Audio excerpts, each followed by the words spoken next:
guys, it's PokeGirl7 here, and in today's video I'm covering the ultimate guide to Harry Potter Wizards Unite. So in today's video I'm going to teach you everything that you need to know, all of the basics of how to play the game.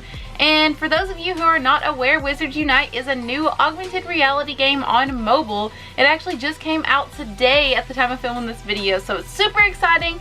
I've actually made a couple videos playing the game already, but I thought I would sit down and really cover all of the basics of how to play for those of you that are curious how this is going to work. If you did not know, Wizards Unite is made by Niantic, the creator of Pokemon Go, so it has a lot in common with Pokemon Go, and you're going to kind of notice that theme in today's video as we go over everything. But let's go ahead and jump into the guide. So first off, let's talk about the map in the game and everything that you will find there. So the first thing you'll see on the map are traces. So basically, traces are floating medallions on the map that show signs of a magical calamity. So whenever you tap on these traces, you'll find a foundable that is being trapped and held back by a co-foundable. So your job here is to cast a spell and free the foundable from the co-foundable and then return the foundable back to its proper location. Traces are one of the best ways to level up in the game, and it's one of the most common things you're going to be doing in the game. It's going to be like one of the most common places you're casting spells, and it's a lot like Pokemon spawns in Pokemon Go. Traces can be found all over the map, and you're going to find all different types of foundables in them. So keep that in mind. This is one of the biggest parts of the game. The next thing you'll find on the map in Wizards Unite are ingredients. So ingredients make potions in the game, and the ingredients that you find on the map will differ accordingly to the weather in the game and also which biome you're in. So it's another thing that's a lot like Pokemon Go. In Pokemon Go, you see certain Pokemon depending on what the weather is at the time and which biome you are in. So if you're in a water type biome, you'll see a lot of water Pokemon and that kind of thing. It kind of works the same way with ingredients. You kind of have to explore a little bit. This game is very much based around travel, just like Pokemon Go. So you have to get out and explore to new places to find different ingredients that you might need. So the next thing that you will find on the map are the different structures. So the first structure are the inns. So inns are basically a place to gather food in the game to restore spell energy. Now we're going to get into what spell energy is later in the video. It's very important to the game, but basically that's what inns are for. They're kind of like Pokestops in Pokemon Go. You know, you just tap on it if you're in walking distance from it, and you can get your spell energy there. The next structure on the map are the greenhouses. So greenhouses are a place to plant ingredients. You can actually plant these ingredients using seeds that you find along the map. So you can grow your ingredients there, and you can also get spell energy there as well. And the final and biggest structure on the map would definitely be the fortresses. So fortresses are a place to battle magical creatures, and it kind of works like a gym in Pokemon Go. So up to 4 players can actually get together to take down magical creatures and Death Eaters, and it's kind of like a raid in Pokemon Go. Now there are different levels of difficulty at these fortresses, and sometimes you're going to need a lot of players to get together to take down these magical creatures and Death Eaters. But yeah, fortresses are a lot like gyms in Pokemon Go. So now let's talk about another item you will find on the map. So let's talk about port keys. So port keys are kind of like eggs in Pokemon Go. Basically, you can find port keys laying around the map every now and then.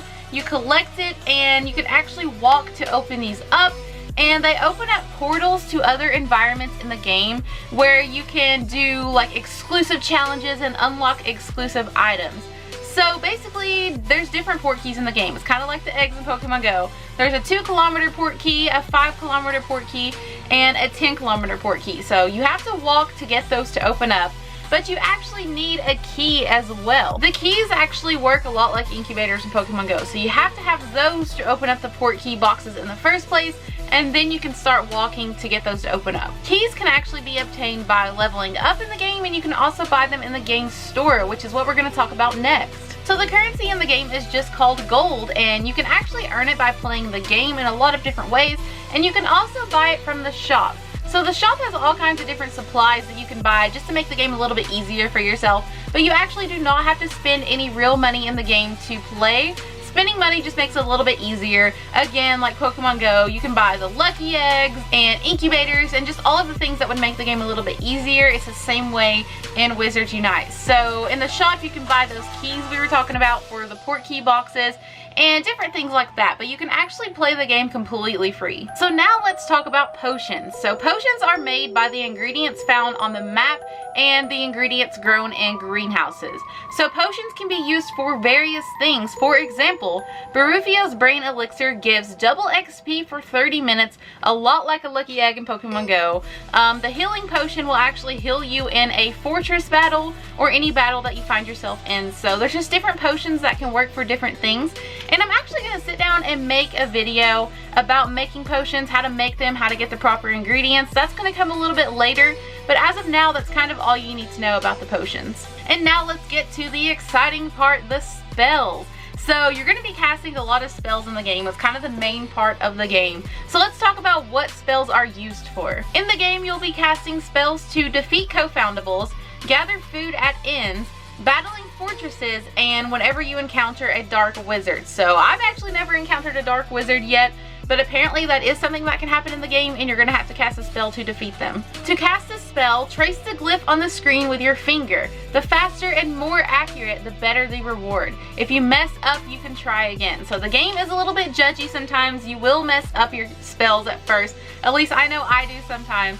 So if you mess up, the game will let you try again. But like I said, the faster and more accurately you can cast a spell, the better it'll work and the better the reward. So in order to cast spells, you actually need something called spell energy, which we've already talked about a lot. So the best way to get spell energy is from visiting inns and leveling up, and you can actually buy spell energy in the game's shop. Every time you cast a spell, no matter what it's for, you're going to be using spell energy, and this is one of the trickiest parts of the game. A lot of people are struggling with this spell energy thing, but hopefully in the future they give us some easier ways to get it. I know I go through it super fast. You go through a lot of spell energy in the fortress battles, so beware of that. And next up, we have a very interesting part of the game. We have professions. So you actually have to be level 6 or higher to pick a profession in the game. And basically there are 3 different professions to choose from. So the first profession in the game will fall under the category of aurors.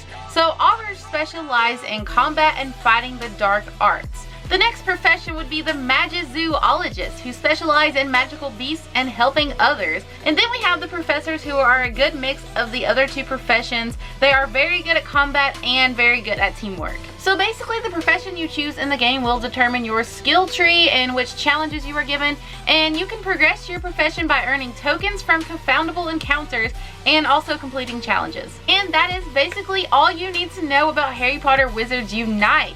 So I'm actually going to be making some more videos on this game very soon, a little bit more in-depth for each topic, but I thought this video would be great. It's kind of like the ultimate guide, all of the basics you need to know. But if you are interested in more Harry Potter content coming up soon, definitely subscribe to the channel. I'm going to be doing a lot of that.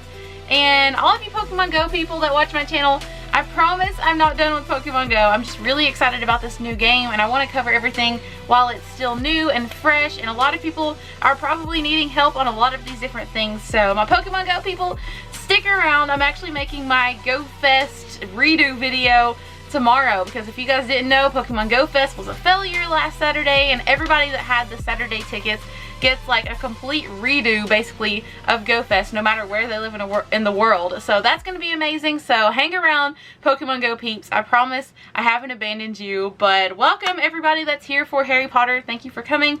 I hope you subscribe. I hope this guide helped you out. But guys, I guess I'm going to go ahead and wrap up this video right here. So thank you so much for watching. If you enjoyed it, make sure you smash that like button. Hit subscribe if you're new to the channel to join my Gengar gang. And I'll see y'all in the next video. Bye!